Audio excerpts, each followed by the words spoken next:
આપણા પાડોશી રમીલાબેન હે ને એ 3 દિવસથી ડિપ્રેશનમાં જતા રહે. હાય હાય આ રમીલાબેન ગાડા ના કહેવાય. આવી તો 3 છોકરાને મૂકીને જતું રહેવાય છે. એ મારા બાપ ત્રાસ ડિપ્રેશન. એટલે પણ તું રમા દે ને હું એકલો જઈને ખબર કાઢી આવું. મેં કીધું જતા રહ્યો. વૈશાલી હું તમને એક સવાલ પૂછું એનો જવાબ આપો. હા પૂછો. ગણિત, ગુજરાતી અને ઇંગ્લિશ ત્રણે બહાર ફરવા ગયા છે.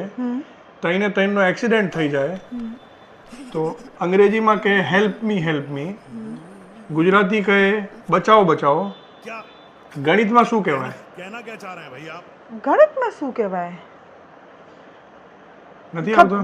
નહીં ખબર નહીં. મિત્રો જો તમને ખબર હોય તો તમે જવાબ કોમેન્ટ કરીને બતાવો કે ગણિતમાં શું કહેવાય. અરે તમે ચિંતા ના કરશો, એ તો હું ડિલિવરી કરાવી દઈશ. તમે ક્યાં ડોક્ટર હો તે ડિલિવરી કરાવશો? કોકના બૈરાની જિંદગી બગાડી નાખશો. એટલે અમારા બાપ કપડાની ડિલિવરી કરવાની વાત છે. જાણે તાણે ડબડો યાદ કરતી હોય, સાની માની કામ કરીને જે કરતી હોય. પણ ચોક પાડો ને મને. પણ તારે છે મારી સંગત વાત કરવાની, હું જેને કહું એને સમજે બહુ હે. ચોક પાડો ના બધામાં આવી જ જવું તારે બસ. એટલે મારા બાપ કંટાળી ગયો તારે હે. તું આખો દાડો નકરું બોલ બોલ કરે હે, બક બક કરે, તને થાક નહીં લાગતો? તારો જીબડો નહીં થાકતો કે આખો દાડો નકરું બોલ બોલ કરે બોડી? હવેથી હે ને તમને મારો અવાજ જ નહીં સંભળાય. ચમ કેવી રીતે તારો જીબડો કપાઈ નાખવાની તું? ના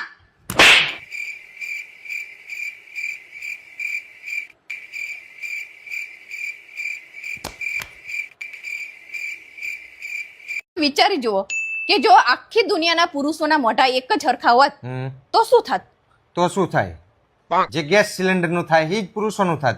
ઘડીક આના કરે ને ઘડીક પેલા ના કરે. આ તો વળી બધા એક હરખા દેખાતા હોય, ઘડીક આના કરે ઘડીક પેલા કરે, એવું જ હોય ને તારે. ભાવેશ તમને ખબર હે આજ મને કેવું સપનું આવ્યું? કેવું સપનું આવ્યું? તમે મારા માટે હે ને હીરાનો હાર લઈને આયા. આ તેમાં શું હોય? હુઈ જા પાછી પહેરી લે પછી. સાચું જોયું તારું?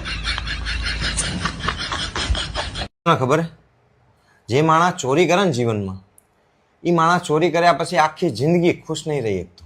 અચ્છા તો તમે મારું દિલ ચોર્યું હે અને રાતોની ઊંઘ ચોરી હે એનું શું? તો તને મારા મોઢા ઉપરથી એવું લાગે છે કે તારી હિંગત પહેણ્યા પછી હું કોઈ દિવસ ખુશ રહ્યો હોય? તો બી જ રહ્યો બાપા. તમને ખબર હે આજ મેં તમારા માટે જે ખાવાનું બનાવ્યું હે ને એ ખાતા ખાતા તમારી ગરમી ગાયબ થઈ જશે. એવું તો તે શું ખાવાનું બનાવ્યું? નવરત્ન તેલા ભજીયા.